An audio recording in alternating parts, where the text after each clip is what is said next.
Well, hello and welcome to the 156th episode of the Adoption Fostering Podcast. We've cast aside any pretense of high energy. We are who we are, and we can't do that. My name is Al Coates, and his name is Scott Catherine Rennie. I like these openings where we just set the tone from the start. Yeah. Today's maybe not so high energy as the last couple have been, but we're still here. We're still chirpy. We're still chipper. Still chipper. Laugh, a song and a joke in it, mate. How are you, Scott, on this fine day? Busy, but all good. Just returned back from my week away. Yeah. Excellent. Well, I've got a few things. England. I've got a few things coming up next week. I'm off to the House of Parliament on Tuesday, and I'm for the VAA, which is the CVA, Consortium of Voluntary Adoption Agencies. And they've got a report about how adoption is freaking awesome.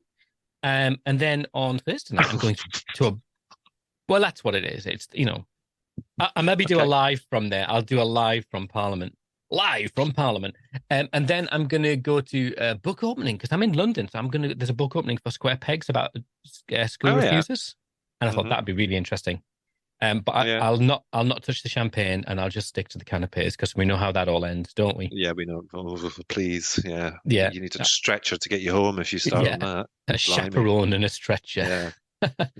I'm still not convinced that when we used to have the National Adoption Week awards and stuff, I'm not sure that was actually alcoholic prosecco. I think that was non-alcoholic because it never used to affect you back then. Is that something plays on your mind for years? Yeah, it does. Every day it pops in, and I think, how does Al not? Anyway, yeah. That's another. That's I don't know. Day. I'm a freak. I think we can. Yeah. We can sit comfortably in the knowledge that I'm a genuine freak. Right. So a couple of things. We've just today we recorded a podcast with Adoption Counts. Wow, didn't we have fun? Didn't we have fun? Yeah, we did actually. They were really good, and I just turned up as ever. And actually, it was a really great chat about maintaining relationships. And because I didn't really know the pretense beforehand of the podcast, which is nothing new. Turn up, Scott? Did you not read the notes? Do you know what? Scott? Sometimes I think sometimes not all the time, but sometimes that's actually a good thing. Just to come in blind and then not know, and then go, oh, okay, so we're talking about this.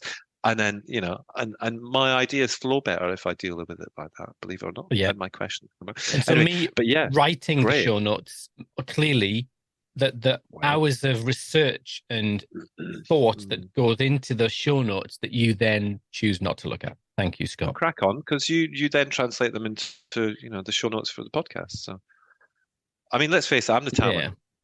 Yeah. There's no getting away from it. Yeah, damned by faint praise by comparison to me. Yeah, I'm the with my boyish good looks. Organ grinder, monkey. I'm the performing monkey. You are just the organ grinder that chips in now and again. In this podcast, you were. I told you what to do and you did it. I know. Yes, I know. It's like, it's like one of those bullies at school that says, go and kick him or do that. And I went and did it. Ask this question. Yeah. So Scott asked his favourite question. It was really good. I don't think we need to preamble it. What I think is really good, though, we don't know.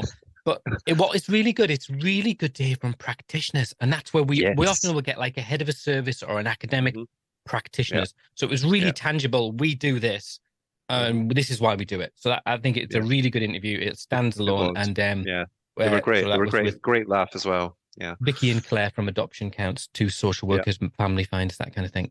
Scott, just I know you're probably, by the time this is out, you're probably going on holiday. I have no idea where you're going. You probably told me, didn't pay any attention. Where are you going in February? I'm going on holiday. That's all you need to know. All right. If you didn't pay attention the first time, I'm not going to share it again because it's just not worth my oxygen.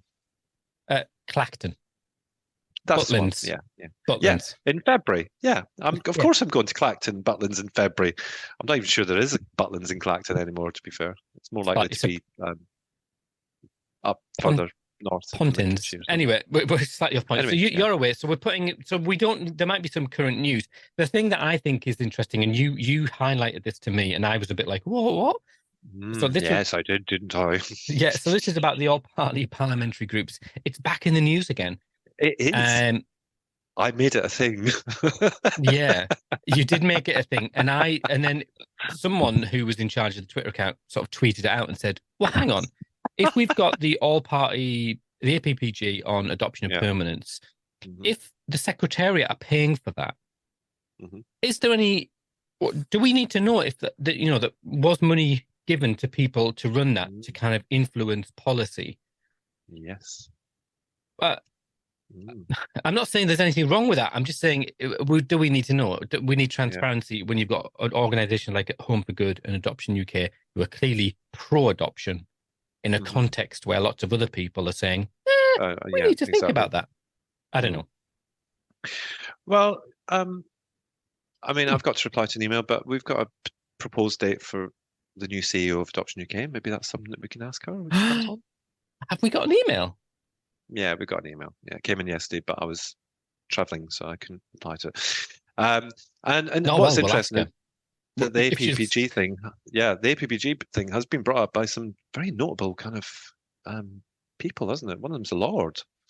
So, well, it's a cross-party criticism. So it's the leader of the House, and I think the leader of the Conservative have said, well, hang on, are we degrading the quality of parliamentary time and reports when we're using these as a tool to get for lobbying groups to get what they want said? Exactly. So it's interesting, it reflects the position adoption is in, maybe.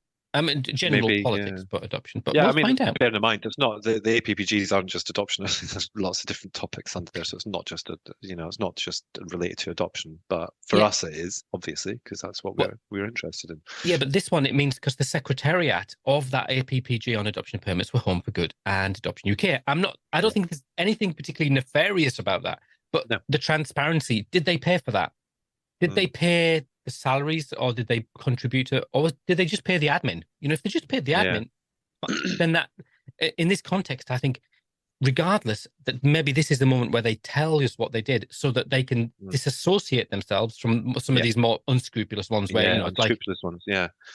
And I mean, I worked at Adoption UK when the APPG came in, and I wasn't aware of anything untoward. I would have thought untoward anyway, in terms of funding, because if there's funding issues, then we would have been looking for funding for it. Would have been a charity. So let's ask Emily when she comes on. I'm sure she'll be able to.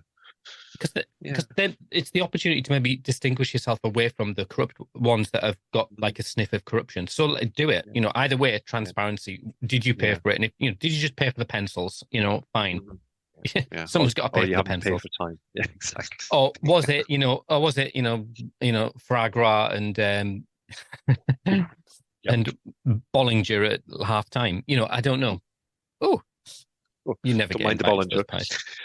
I don't even know what it is. To be fair, if I thought that was going on, I would have been sniffing round that straight away. Hang on. If I had a whiff that there was anything like Bolly or Veuve Clicquot or even Moe, I would have even Moe. Yeah, I would have been in there like a rat down a drain pipe. To be fair, even Lambrini. Do you remember? Cheap? Well, anything with a bit of bubble in it. Yeah, I'd have been there. Oh, you're a cheap date. Do you know what? If it comes out that they do have champagne, then I've missed a trick. All that time that I was working there. Well, by the time this goes out, I'll have been to my events, so I'm going to take a picture of myself next to every champagne glass I can find. Yeah, why not? Yeah. You're assuming there's going to be champagne there. It might not be that kind of event. Oh, I think the book launch, you would expect champagne. Well, I've been to a book launch and it's like no champagne, but there's been like wine and things, but not champagne. Look, isn't champagne just fizzy wine? Well, kind of, but it's Anyway, that's a different podcast for a different discussion. Yeah, it's completely podcast. Yeah, we'll continue this afterwards, shall we? Yeah. Will you educate me when we go to Thailand? Because we were still planning to go to Thailand. Yes, you can give me a full day's lecture with PowerPoint slides. We'll record it for YouTube. Yeah. These are the things you're allowed to drink. I'll get speakers in. So Paula. Yeah. Jacob, who was tester, little testers for me. This is Oh, let's do it. And then we'll pour you into bed. Literally. Air ambulance will leave you back to the UK. Champion. Yeah. Well, I think we've had far too much fun. This is a great interview, and we begged them to come back on, though one of them did admittedly run away after we chatted. Yeah. She claimed her internet went down, but I think it was just absolute fear. Yeah, probably. Especially given the question that I asked at the last. Oh, yeah, that question. Oh, well, look after yourself, Poppet. And have a great holiday wherever you're going. Minehead, Prestatyn. Have you ever been to Prestatyn's got a Butlins or a Pontins? I've been to Prestatyn Pontins. Yeah, Skeggy would be more local in terms of, family and friends going. So, but I'm not going to Skeggy. I'm not going to Pontins. I'm not going to Butlins. So. But I'm just not telling you because you're clearly not interested. I tell you about names of people that I'm staying with and stuff, and you're like, who are they? And I'm like, I've told you this before. You were at our wedding. They were at our wedding. You had a really lovely chat with them. You're friends with them on Facebook. Yeah. There's just no point. Whereas I know your inside leg measurement. Never forget, So there you go. Yeah. Whatevs. Right. Yeah. Rock and roll. Okay. Well, as always, Bon Jovi. Anchovy. Today we're speaking to Vicky Ntizoglou and Claire Hardman from Adoption Counts. And so, hello. Hi, good morning, and thanks for speaking to us today. You're welcome. Which surname was harder for you to say, Al? Because you seem to struggle with Hardman. But he did, didn't he? It was one of the things where I thought it's Hardman, but then I thought, no, it's not. And so then I had to go and look. So we've created a lovely, safe environment for people to talk freely. So Claire and Vicky, thank you so much for coming on. And you're both social workers for Adoption Counts. Yeah, so tell us a little bit about yourselves before we get into the nuts and bolts. So Vicky, you tell us a bit about yourself. Okay, so I'm a family finding social worker for Adoption Counts. I've worked for Adoption Counts since the start. Prior to that, I worked on the adoption team at Manchester before we went into the RAA, and I've done all sides of it, the recruitment and assessment, the assessments of adopters, family finding, a little bit of adoption support in there as well. And before that, I was in the district. Thank you. Claire. Yeah, experienced social worker as well, adoption through and through. That's where I originally came from before we became a RAA, and then spent some time doing end-of-life care as well for adults, which was an absolute privilege. But I really, really missed children and families, so had to come back and join Adoption Counts when it had been up and running for a couple of years, and things had been smoothed out a little bit, so I settled in quite nicely. You waited till it was all there before you came. Yeah, but all good. Yeah, I think it's interesting you use the word RAA because where I live, so no, where I live in Ireland, that's quite something you wouldn't say because it means other things. Is that something that you all call it? Because we always, I myself and I would always say RAA, but yeah, I'm just interested to get if that's something that's within the organisation. Oh, I'll have to think now. Yeah, I think it's just something I definitely say. No one's ever pointed it out before. No. So. It's probably just because I live in Ireland and RAA means something else in Ireland. So we don't want to go there. Not in this podcast, anyway. Leave that to them. Leave that to the political side of Ireland versus the UK to work through. Well, I've got to say it because we do have Irish listeners. It's true. We'll be more conscious in future about using that word. Yeah. Wow, this is a hard-hitting interview. This, isn't it? We're really digging deep now, aren't we? Yeah. Yeah. So yeah, we've not even. Right. So I mean, first thing is, I can't recall how many social workers we get practicing social workers we've had on the podcast. You're probably our first two. If we've had more than five. Social workers are really reluctant to come on. I don't know why. Probably the reputation would be, normally coming on here. Well, yeah, but so thank you for coming on. I really appreciate that because I know that we live in a really complicated social media world where we can be easily misconstrued. But so we're not going to try and misconstrue you. The reason I invited you on was because I was at a meeting about maintaining family links, and you both came on and you did a presentation in relation to some of the work that Adoption Counts is doing. And I just thought, wow, I know this stuff goes on, but it seemed like you had a really coherent narrative around that work, and there was a real sense of forwards momentum, a progressive but very careful approach. So could you just I don't know, either a question to either of you really, what is the work you're doing? What, we would maybe call it contact, but what are you calling it? What you're doing? What's going on? Claire, do you want to jump in or should I? You start, Vicky. So we've had a group since 2018. So initially what we did was we attended a conference with Julie Young from the University of East Anglia, and it got us thinking about what we want for our children and what we want for our families, both birth families and adoptive families, for the future. So we started our group, and we did make some progress in terms of we've never found the right word for contact or maintaining relationships, but our move was to make sure that the families coming through for adoption were prepared for the future and that they were open to the idea of maintaining those relationships. And it was how do we do that really? And that group looked at how we do that through every part of our process, starting at the beginning from the very front door. So one of the initial things that we did as part of that group was we used to call it a one-off meeting with birth parent. Mm-hmm. And what we did was we took that one-off away, because why should it just be a one-off? If that's, if it's one-off is what is needed, then that's fine. But it just felt so prescriptive in terms of this is what you do, and then it's done, and then it's forgotten. And also made sure that it was an expectation for all families coming through that they will meet birth parents, rather than, if it's, depending on who it is. And that was done from, careful of words, our front door, really. So from our recruitment management team to the people that are responding to emails and those first initial phone calls, is setting Adoption Counts tone and expectations for our children. And I think that was just a real shift as well for our recruitment and assessment workers in terms of the language they used during initial visits and those early assessment sessions. And it did take a while to see that come through in the prospective adopters reports that were coming to panel and being signed off by our agency decision maker. So when we kind of get these conversations going, it takes us back a little bit that people are looking at us to see what we're doing, because we feel we're only doing small steps, but actually they are actually making a huge difference for our children and our families.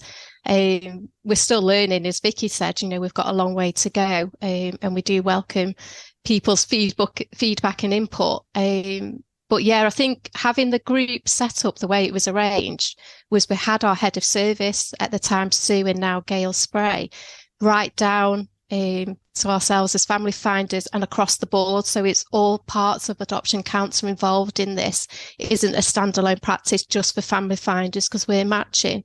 It's taken a whole team effort to bring our whole agency together and agree that this is something that's really important for our children and families. Has there been a nervousness around that? Because it's a phrase I heard, and I can't remember where I heard it quite now, but there was this idea that we don't want to scare the horses, that if we're pulling people into adoption at a time when there's all the challenges to adoption, is that something, the question was, is that going to put people off coming forward for adoption? And the counter argument was, well, if it is, then fine. They're not ready for it. So what was that conversation? Well, with our marketing officer and how our website's designed, with the advice of our adoption support staff, is what information should we have on there in terms of what do we mean by contact and what that looks like for our children. And it is just, I think, that very gentle introduction for people at the start of their adoption journey about what we would expect and hope for our children. So I feel that you need to be open and transparent with our prospective adopters. If you want to come through us, be assessed through us and have our children, this is what we hope and expect in return. I've not had any negative feedback. Have you, Vicky? Right.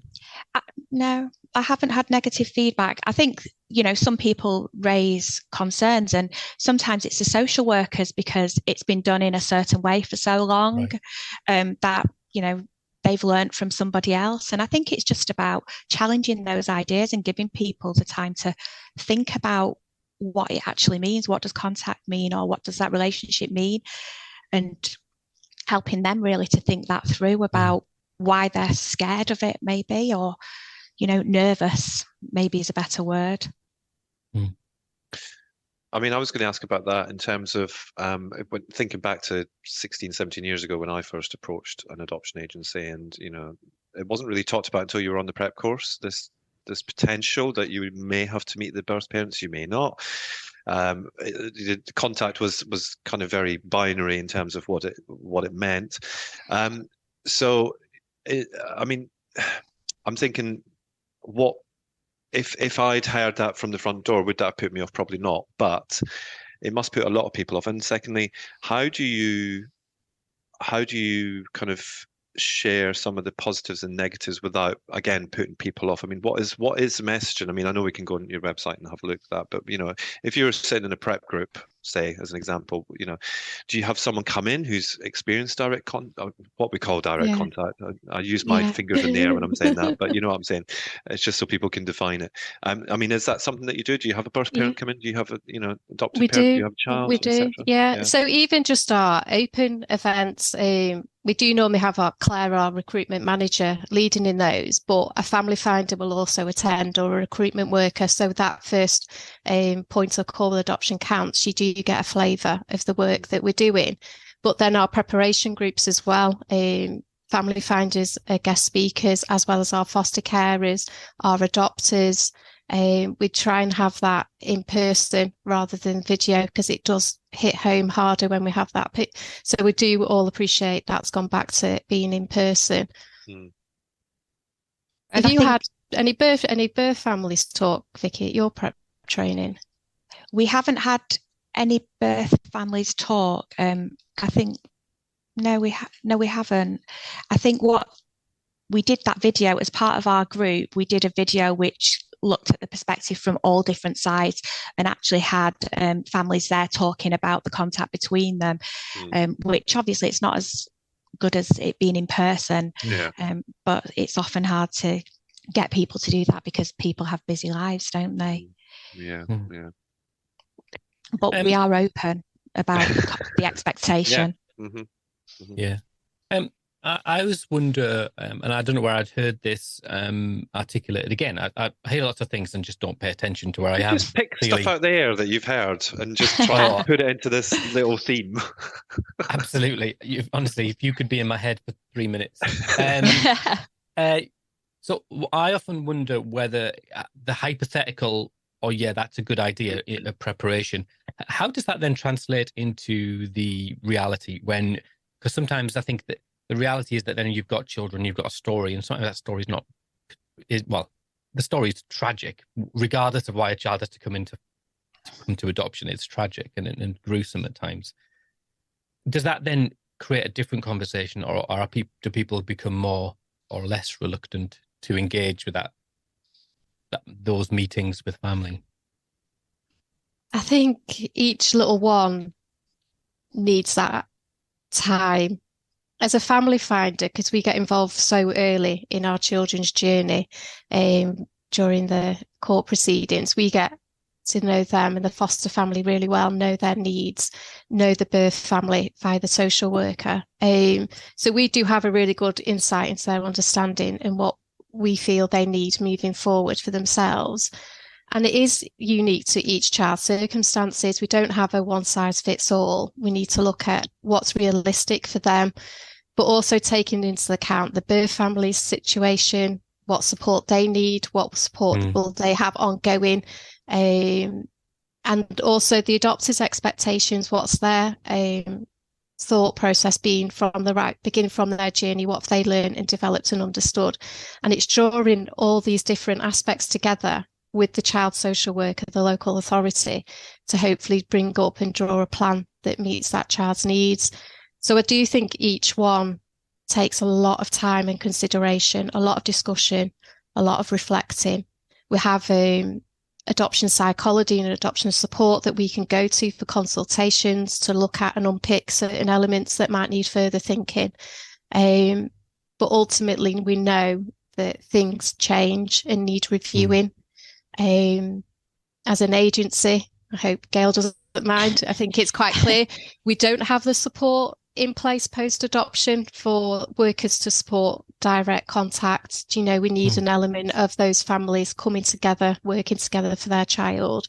And that doesn't always work. Again, we need to keep an open mind. But the meeting of the birth families right at the beginning, the first step, we don't find much resistance at all. We do find, as family finders, it's key that we work with our social workers to get the best outcome for that child and the family, adoptive and birth. And we normally get really positive outcomes from our birth family meetings. It's not limited to just birth parents either, aunts, uncles, grandparents, siblings. I've had adopters go and meet siblings at their foster home because that's where the children wanted to meet their younger siblings, adopters. Very positive, very relaxed. So it's looking at each different element in trying to get the best outcome for all. Yeah. I mean, that's really encouraging. What I find interesting is I'm part of some sort of adopter support groups, like online support groups, and I just lurk around because I'm an adopter. And what is interesting is quite often people who are at that stage of meeting family, they're sort of, you'll see with real regularity, I'm meeting birth mum, but whoever, what questions should I ask? And there's never, I very rarely see, I can't think of any instance where I've seen people say, oh, you shouldn't do it. It's always, we did it. It was amazing. It was difficult, broke my heart. Yeah. But never negative. Yeah. And is that the overall experience? Is what sort of feedback are you getting from birth parents as well? Because that's very different experience. Yeah, that's my experience. I've never had anybody say, I wish I hadn't have done that, even when it has been really, really difficult and emotional. But people really, do benefit from that, both adopters and birth parents as well. What I've been doing recently, seen as, as restrictions have been lifted, I've been going with the social worker to meet with the birth parents when we've identified a family, to talk to birth family, because often the social worker goes in there and they might not have the best relationship because it's at the end of the proceedings and, all those feelings are still quite raw. But just to make contact with the birth parents and explain that we want to work together for the best possible outcome, whether that's, letterbox contact or letters, photographs, meetings, but it's about that preparation really. And birth parents really do feel the benefit of that. We've had parents who have maybe disengaged a little bit because they've been really hurt at the end of the proceedings. And that's been a way of, coming forward and saying, but, they would like to meet you. If it's not the right time now, we could revisit that. And that's been something that the birth parent has said, no, I really want to do that now. And been really positive about that, even amongst, all that feeling that they've got about the situation. Sitting in those meetings, it's emotionally charged. You can just feel it, and all the preparation that's done before. We do ideally ask for questions to be shared before, so no one comes into any surprises. Everyone's prepared. We think about the venue, the care needed before and after for both parties, and to make sure that no one's just left holding any thoughts and feelings. But when you hear a birth relative say, they're nice people, I'm so glad, and then you can just see a little bit of them relax, and we know then that is going to increase the chances of their contact arrangements working, because they've made that, I suppose it's a connection, isn't it? A human touch, human connection. And adopters come away because they've read the child's permanence report, they've been to all the meetings and heard X, Y, and Z as to why their child now has a plan of adoption. And yet they meet the other half, the birth relatives, and they all say, oh, wow, they're so vulnerable. I just didn't sense that, from a written report, to see the human in that. And it is, as a family finder, knowing that those feelings will never go away for those adopters when they're sharing their life story in the letters. There's always that. They will always remember that meeting, whether it's 15 minutes or some of them are much longer, because everyone does get on. But as family finders, again, we ask where possible photographs are taken for the child's life story book so that they can see that. The questions are written up and recorded, so the child and the adopters have those copies. But we also try and make sure that that aftercare's there for that birth relative, that then they're not just left with those feelings, whether that's through the social worker or their network. We work closely with PAC UK as well in terms of their team supporting birth parents. But I always say to my adopters when I'm family finding, if it isn't now, as Vicky said, at any point in the future, and it isn't a one-off meeting, it may be that your child's placed and we have this initial flurry of let's meet the birth relatives. But actually, as you get to know your children, you want to go back and just check in with the birth family.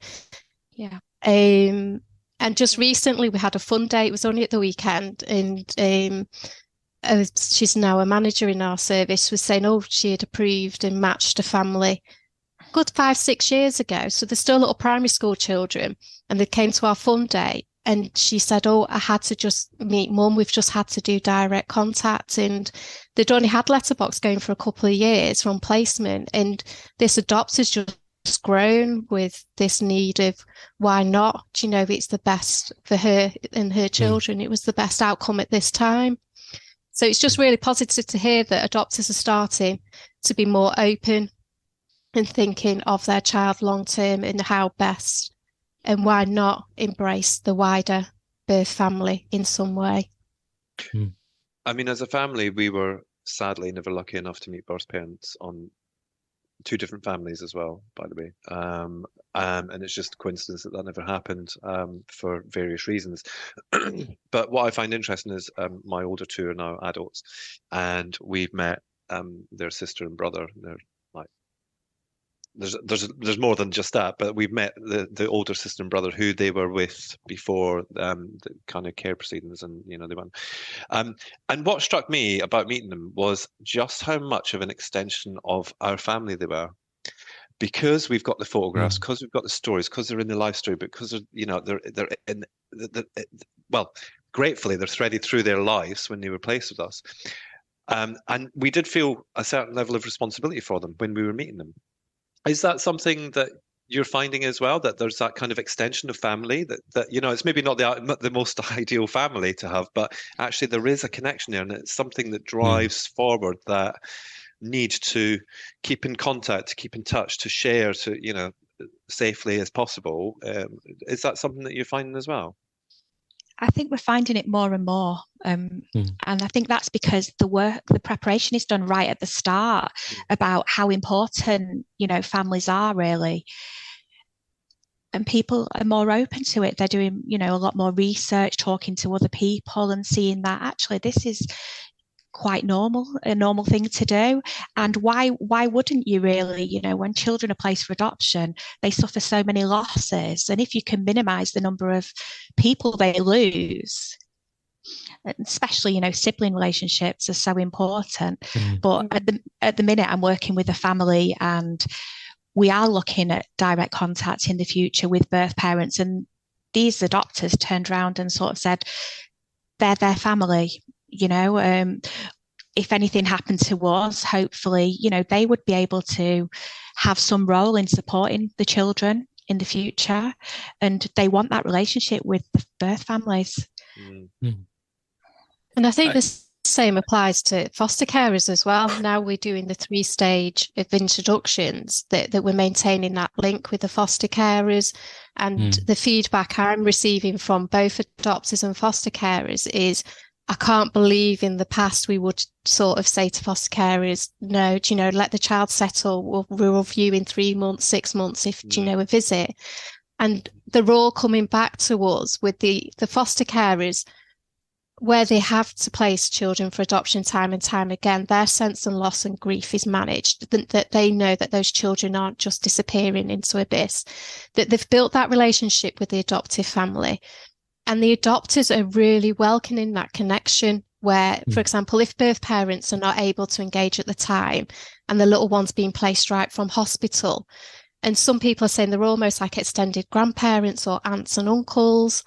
Had one little one transition from traditional foster carer to foster to adopt carers, and they've been invited to birthday and Christmas parties, and the foster to adopt carers were meeting birth mum who hadn't been around for about 6 or so months, And they asked the traditional foster carers, would you babysit so we can both go and meet birth mum?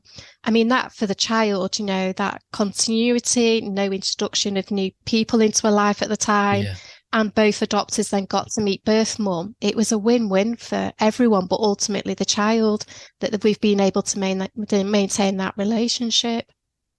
It seems really odd that we've been, I mean, I look back at, because like Scott, my first adoption was in the last century. That's how long ago it was.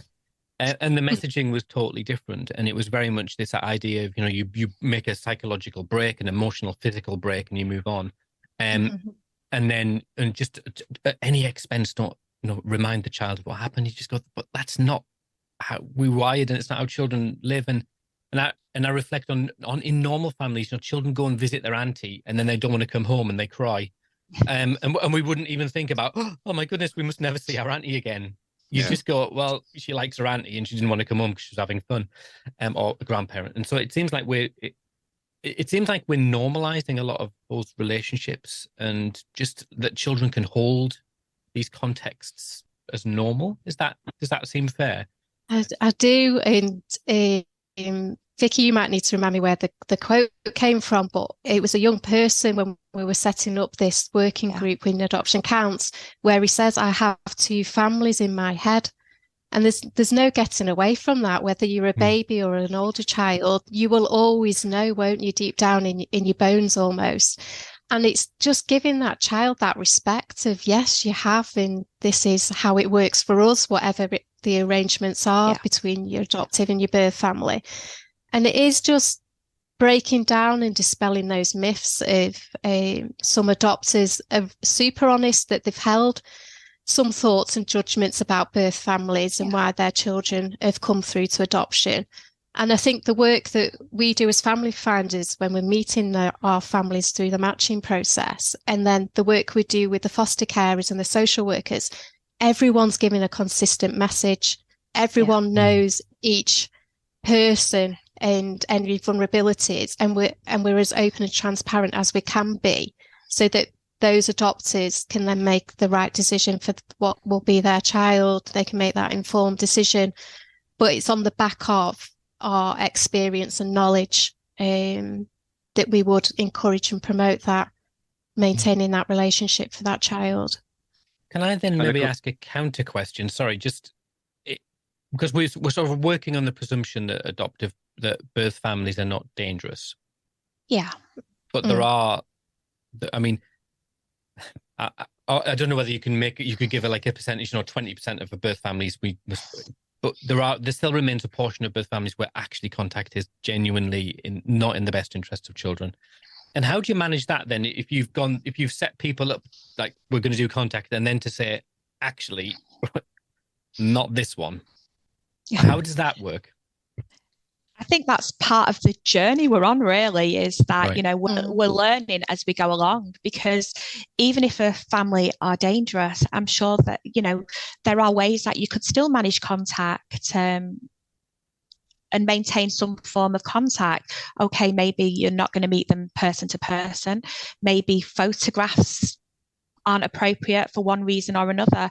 But I guess it's about us being creative, really, because every child deserves to have that information in what form. And obviously, if you totally denied that part of their identity, if the family's dangerous and they go off to find, maybe the risk is greater of, the unknown, really. So I guess we've just got to do it on a case-by-case basis. Well, no, the reason I ask is because quite often we've been accused of being pro-contact and criticised in that sense. But I think that, like you said, there's an element of we can find a way. I get an example from our own life is that there's some of my children's biological mum and dad should never meet my children, but they've got an auntie who's all right, and she was able to hold she was able to safeguard, and she was a window into the community, and she could fill in the gaps, and and it became an open door relationship. She would come around for tea on a Monday afternoon, and but she was able to really articulate as well. Why not? Sorry. Yeah, no, and it is. It's it's getting our social workers to really get to know the birth relatives and who is in that network, and really exploring if, for example, the people have been ruled out, they're not in position to provide that long-term care for the child. I'm always asking, well, what can they do in terms of life story? Are they going to meet the adopters? Yeah. Are they going to share photographs from if the birth parent's not engaging, when the birth parent was young, what did they look like? I am constantly, a bit like a dog with a bone, what else can I get for this child? What else can we get? Because I feel if you don't ask and you don't know, do you? And then ultimately, I would never want one of my children to potentially come and read a file and be like, well, what did they do? They just, if this was the so-called vulnerability and then it was just full stop, I would want to know, well, did they ask this? Did they try this?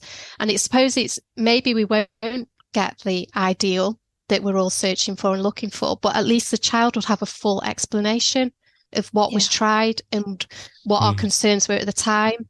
But the things can be reviewed particularly by our adoption support team. They do review when people's circumstances change. But just before joining, we've got a family finders teams chat because we're not all in the office. And someone was looking to see if anyone had done a visit to a birth parent in prison, because the adopters are wanting to visit birth parent in prison. And it's like, why not? We need to get hold of the prison, find out what their rules and regulations are. But that's being driven again by an adopter, and no doubt due to the family finder advocating that is a possibility. Some people might have just said, no, it's not happening, maybe a telephone call, but these adopters want to do it in person, which, is amazing. And we don't know the effects that will have on that birth parent in terms of their thinking and engagement later on with services, and hopefully seeing as a valued person in this process as well. So yeah, thank you. Keep trying. Yeah. So what seems obvious is that as professionals within your agency, you very much are all aligned in your way of thinking. And I'm just thinking back, like language and approach is really important, isn't it? Because if you have one worker, and I'll tell you about this when we stop recording, if you have one worker that says something negative about a birth family, because I can't, because it relates to my family and it's quite obvious. And he says they say, something that's really negative about the fact that actually it's a judgment of theirs, that can really carry through with you for forever, to the point where, well, okay, this hasn't happened, so we won't bother because of that.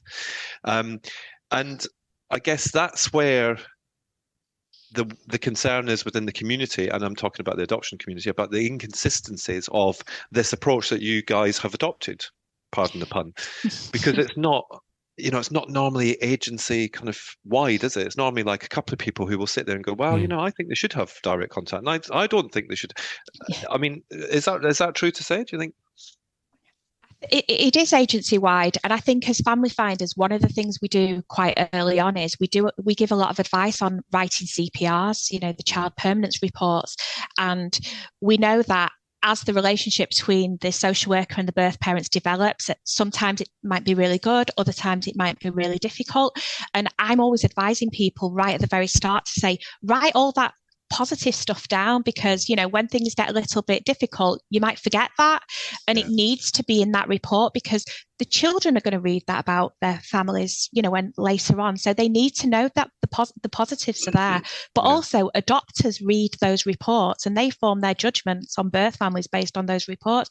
So we really want a balanced view of who family members are, the positives and the negatives there as well, because that does inform a lot.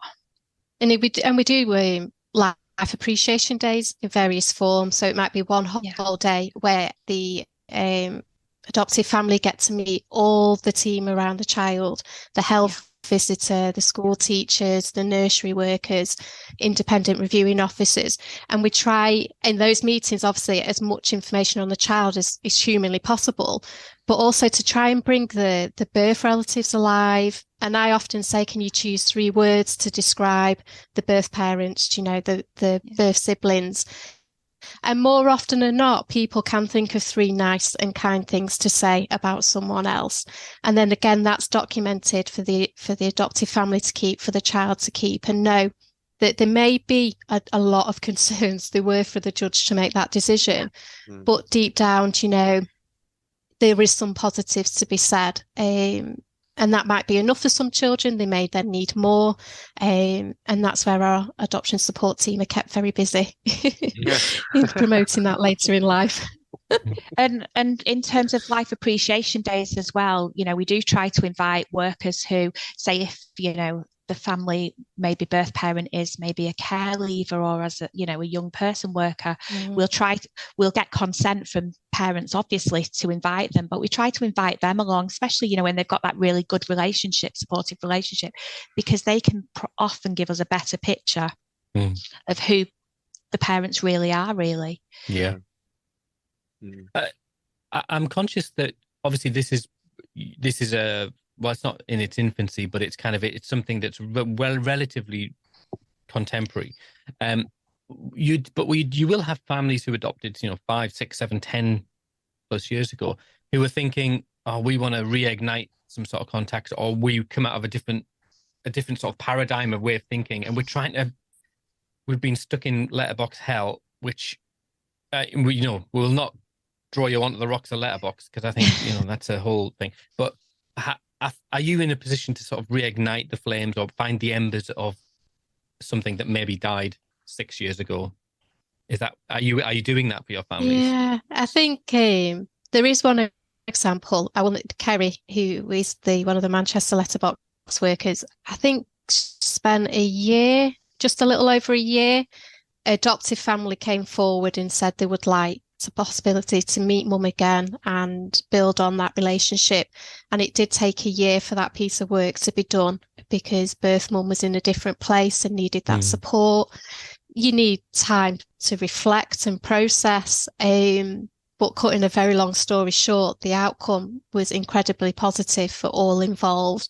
And the feedback we've heard through our group when we meet, it was an excellent piece of work that was done for that family with the best outcome.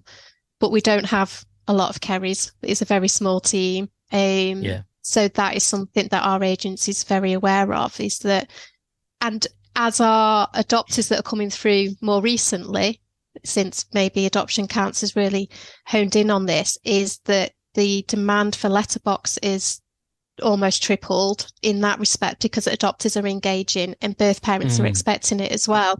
And then the other end is the children, the older children that are being placed are wanting something more creative. So it's a big demand that we can't always meet. And I think that's where Vicky and I fall into the unique position now, is that we're having to ask families to think differently. Could they manage sending direct emails to the birth relatives? Can they send pre-recorded videos to ease the burden on the service? But for them as adults, of the parents of the children, to manage them themselves, that they don't always need the hand-holding. Not every family does need that support, but we are there if things need to be reflected on and changed. And we're having examples of that come through that are working really, really well. And I think that for the child to have one less professional in the life, one less service, and for the wider family is the best outcome. So we are, as Vicky said at the beginning, we're trying. It's not always working in some circumstances, but I think the effort there and the intentions there.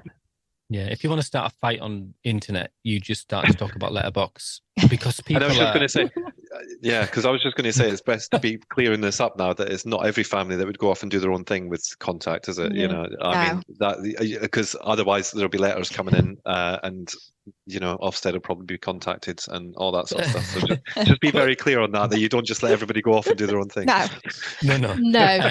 But I think we do. The way I'm doing is at the beginning, when at the matching stage, so that creativity is very thought out. It's obviously got the local authority involved, our adoption team panel know what they would be recommending, and then the agency decision maker knows what they're signing off to. So I think that creativity is done in a very safe environment, and then anything later does come through. the adoption support service. Yeah. And I was We've got just so going many to questions. Yeah, no, well, I was just going to ask you, because obviously we've had Kerry and Charlotte, who are a birth parent and an adoptive mum who co-parent, well, I think they called it co-parent a child, responsibly. They established their own contact, they did their own thing, etc., and that's working reasonably well for them. They've got their ups and downs. But I also know of other families where it's, children return to birth family as a result of direct contact. So, I mean, I assume that you've got, you're keeping an eye on this as the years go on. It's not, yes, it's great for here and now, but, in 5 years' time, are you, the families that were potentially off doing their own thing, as an example, I'm being a little bit thingy about this, but, will you be checking in on them every now and again to make sure that everything's all right? That people are where they should be, and that they're not off doing irresponsible, cocaine snorting in the park. So yeah, so yeah, my family, my I didn't take kids. I didn't take kids. It's okay. The family I'm referring to, the ones that and well, they're not going rogue. They are being creative. The adoption support team's very much aware of them.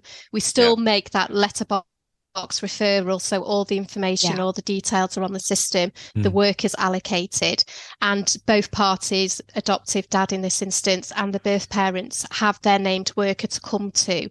But it's that element of, for me, with this adopter in that, with the birth parents, it was an element of trust, because obviously the judge made the decision, but in terms of vulnerabilities and so-called risk, they felt they were manageable based on the evidence of how birth family had respected everybody involved and adhered to agreements and everything.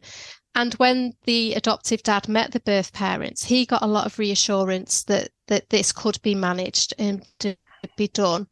He has traditional letterbox for his older children, so he does a very different setting for them. So with this one, it's got him thinking out of his box. So that support is there. Our team's aware of the families that are going creative. So we do make sure there's some oversight in that respect. Yeah. I mean, it is it's such a essential component of contemporary adoption. Now, I'm not going to get you to dob in adoption counts. But do you think that enough attention is being paid to this across the sector? Obviously, adoption counts is maybe would you say you're ahead of the game in this, or are you? What is happening across the? You're looking nervous. Very hot in here. They're going to say, oh, our Wi-Fi's playing up. Oh, the screen's gone. We've disappeared. Yeah. I don't think we're really far ahead. We may be ahead of some agencies and behind others. That is a great answer. Love it. Boom. I'm going to disagree, Vicky, because remember when we went to the conference in London and Manchester, it did feel that people were looking towards us, that we were maybe a little ahead of the game. So I'm going to give us a pat on the back. I do think we're ahead, but not that we have all the answers. We still are learning every day, every child, we're still learning. So yeah, I do think we're a little bit ahead of the game. But internally, like, for example, the independent reviewing officers, the social workers, there's still internally a lot of work to be done there, because the turnover of staff, children changing social workers, people leave it. It is, it's a continuous effort just to get home what we feel are very simple key messages for our children. So one step forward, maybe 2 steps back. Yeah, and we've got a conference that we're organising, and various professionals will be invited to that, and it's about opening their, mind to the possibilities of maintaining those relationships in different ways and the importance of that. And we are hoping to have birth parent come and speak about their experiences with contact, and also do some workshops around that. So I think IROs are going to be invited, social workers, and given the turnover of staff, there's people who've never done adoption before. So, and then people who have. Yeah, and well, we'll talk about this afterwards, but there may be, something we can do to help with that as well, because we enjoy doing the odd partnership podcast now and again. So and catering services if you need someone to make sandwiches. Scott can butter bread like no one I've seen. Thanks for that. Yes, thanks for that, Al. And I was just going to say as well. So obviously we're Al and I attend the Adopt a Reference Group, and as part of that, over the last maybe year, 18 months, Sarah Johal has been involved in that as well. And obviously Sarah is the RAA, can't remember her official title, but anyway. Lead. Yeah, RAA lead. And what's becoming apparent is every RAA is doing their own thing that's really going well, or they're really, and so hopefully over time you'll see kind of things, that you maybe do, adoption counts don't do so well being adopted from other areas, and then your ideas being adopted by them. I mean, that's surely the what's the word? I can't remember. I lose words sometimes. Sorry. Yeah, where there's a crossover of that sort of thing. I mean, surely that's the aim. That's what I was going to say. The aim of the RA's leaders group is to share kind of stuff like that. And I think that's quite exciting that if we can all own a certain area and then learn from each other for all the children up and down the country, they're then getting the absolute best, aren't they? The best service that we can provide them. So if it is that one person's leading in one area and they've done all the hard work, we're happy to take that on board, and we're equally happy to share our experience in what we're doing, because ultimately we're all here for the children, aren't we, to get them the best outcome. And it's easier to do it with 33 RAs than it is to do it with 152 local authorities. Let's be honest, exactly. where there's the kind of clubbing together of stuff. We've used up loads of time, and to be honest, this is such a rich vein, and I think it's really nice because you're so frank and you're actually practicing social workers, and we often get heads of service who are happy to come on, but they usually want it, high level. Well, they're accountable to themselves, so they can say what they want. So it was really nice to have you. Could we ask you a couple of questions that are a little bit off-piste? I mean, you don't have to answer them. You can always say no comment. Well, one of mine is perhaps a bigger question, but I've got one question, and Scott's limbering up there because he's got a question. Cracking my back and everything here. I mean, we're seeing adoption figures decline. Where do you think adoption's got a future, and where does maintaining family links, let's get with the words, where does that fit into that picture? What are your thoughts on adoption, the future? What do you think? I don't know. Thinking of the future is I'm not a forward thinker. I'm trying to be very present. But as much as I do love adoption, I do feel privileged to do my job.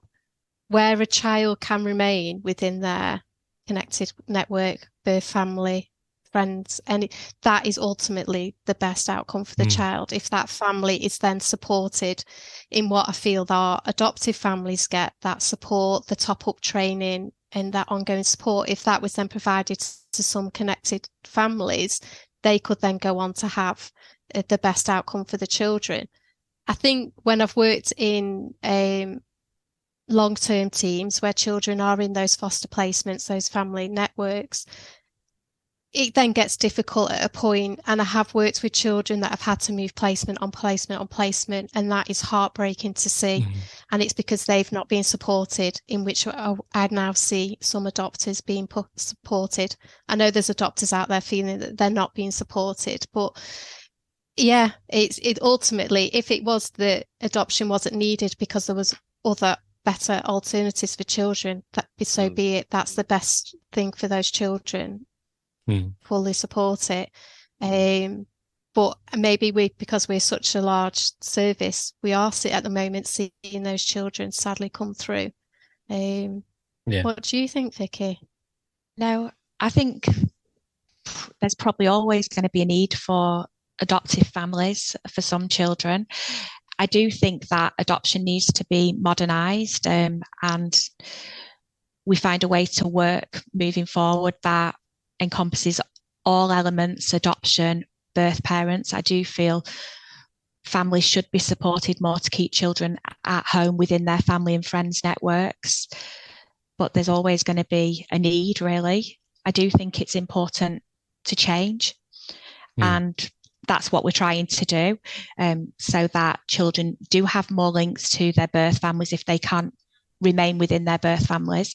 And especially with social media, and it's so easy to find people, so why wouldn't it be open? Why wouldn't you maintain those links and build the relationships between the two families, really, so it can be a really positive outcome for the children rather than a loss?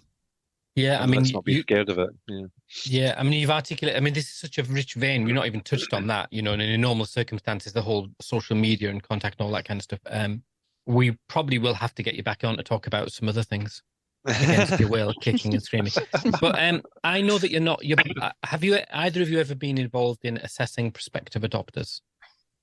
Yes. Well, yes. Scott has a question for you about. Well, it's more of a reflective question than what would you do? But I'm going to ask you, what would you do?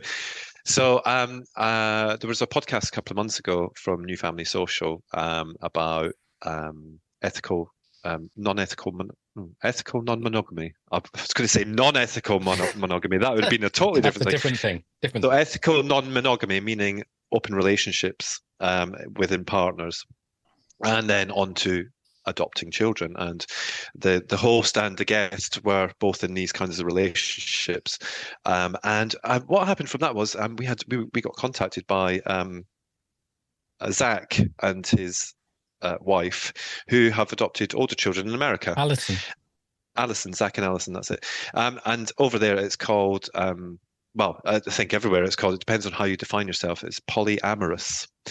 And I just wondered, really, because we've not been able to get... They had a third person come into their relationship, didn't they? Yeah. And I can't remember. Yeah, I can't remember when that happened and stuff. But I think they were in that relationship before they adopted. I think from memory anyway. And I was just wondering. I mean, if you in assessment or even in placement, actually, if you had that kind of family come forward. I mean, in terms of assessment, how would you start that off? If they were going to be honest enough to share it, would you prefer them to share it? Would you prefer them to keep it a secret? I mean, do you have any thoughts on that? I'm so sorry. Wow. Sorry, this is Al's fault, right? And we can cut it out, actually. We can edit it, and we can just say, right, there, Al's asked his question. But it's something gone very white. It's an interesting thing because, the initial podcast is a UK podcast, and it's something we don't hear a lot of. And I mean, I know, because I'm part of the LGBT community, I know it happens. But it was really grabbed my attention because obviously people are bringing up children and having these relationships, which are, kind of, Wow. No thoughts? No thoughts? No? Okay. See you later. I need a wee. Never really. I've never thought about it. I don't do assessments anymore. No. I think you've gone from thousands to none. I haven't done. I think it's about 3 years. I think since I did my last one. I think I'd need time to think about that one. Yeah, it's lie down in the dark room. It's definitely interesting, but my first thoughts are it takes lots of different people to make a family, and for some children it works and for some children it wouldn't, and that's why I think we've got a great recruitment assessment team in terms of people. I've worked with people that have transitioned, and where that sits for those children, and new partners coming in terms of partner adoptions and things. And you're constantly learning, and I don't like the idea of a one set mold for children, because that doesn't fit, does it? So I'd love to know more, and it's something I'm going to go off and research. I'll take away from today and ask our head of service. And I'll take it back to the team and ask people their thoughts. I mean, it's an interesting thing, isn't it? Because what was clear from the original podcast was that these relationships were kept secret. So in terms of honesty, there was no honesty with the social worker. And also, risk. That's a lie. There was honesty with the social worker, just not about their relationship status and stuff like that. And I think a lot of that was fear, from what I gathered. But then if we think on to, what would be the chances of a polyamorous couple having a child placed with them, even if they did get through the approval process? Do you know what I mean? Like because there's different stages, isn't there? So it's all very well, in 2006 when I was assessed as a same-sex couple, it's all very well being assessed by your agency who commits to taking you on. And then you go to panel and you're approved and everything's lovely. But actually, you've then got to go to that next stage of family finding where it might not, for us, it definitely wasn't, because, it was a very small agency. So you're going outside where people don't know you. They may not have done same-sex adoptions, So I guess that, I mean, I think it's a really, like you say, it's a really interesting topic. And I think that it does need a little bit of kind of research and thought. I think honesty, because obviously if it's not assessed, there's a risk there. So I would prefer someone to be open. And I think we have done assessments where there's been other people living in the house, maybe not in a relationship. And I don't know whether you would go along that line, but then have to look at the dynamics of the relationship. Yeah. No, I think that's better to know than people not say anything. And I think that's a great reflection, actually, Vicky. I'll be honest. Oh, I mean, as a fostering social worker, Al, me. Let's do this, right? As we've talked about it, yeah. So, what would your thoughts be on it? I mean, I know your personal thoughts on it because you're such a homophobe. When this came up, I'm joking. He's not. No, when this came up, I locked the doors in my office and I said, "Let's talk about this." Everyone turned their phones off. And I just think it raises the question in my head: is what does it take? What do children need? What do specific children need? So I never really came to a conclusion. But again, that's true of any. If a heterosexual couple came to you and said, "Can we adopt?" You go, "Well, maybe." Well, yeah. And I mean, I don't think this is specifically just same sex. It just so happens that the initial podcast was done by an LGBT, but then we came on to a married male-female who had a male partner, and so I think it's kind of it's all a bit murky, isn't it? It's all a bit murky. Anyway, there you go. Thank you for answering that. So and seriously, thank you for answering that, because it is. Yeah. I think it's an interesting topic that actually we don't know much about, and I think that Claire, for you to say you're going to go back at that age, good luck. Hypothetically, she said in the next team meeting. Yeah, just send me your CV and I'll circulate it for you. It's fine.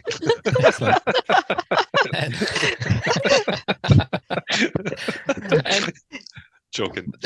Absolutely. Look, it's been absolutely wonderful, and I hope.